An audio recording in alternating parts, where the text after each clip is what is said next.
አክሱም ውስጥ ጭፈራ ቤቱም ሴተኛ ዳሪውም ጫትቃሚውም ጨፋሪውም በሚኖርባት ሙስሊም ይሄ ጭንቅ ነው።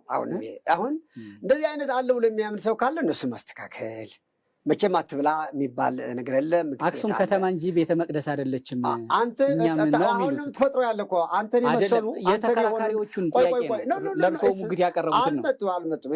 የመቀሌው ያለ ትምህርት ሚኒስቴር ተወካይ እዚህ ያለም የጻፈው ደብዳቤ የሚያሳዩን አዲስ ዲማንድ እንትን አንልም በነበረው አለባበስ እንዲማሩ አዲስ ዲማንድ አንቀበልም። የነበረው ክርስቲያናዊ አስተምህሮን እና የእስልምናን ማንነት የገፋ ነው።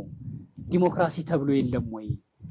አንድ ኦርቶዶክሳዊ ከነክሩ ከነመስቀሉ ከነክሯ መግባት ስትችል በጆሮ ጌጥም በምንም መስቀል አድርጋ ስትገባ አንዲት እስላማዊት ሴት ተማሪ ደግሞ ለብሳ መግባቷ ምንድን ነው የሚያስከለክላት ነው አንዱ ክርክሩ። ቆይ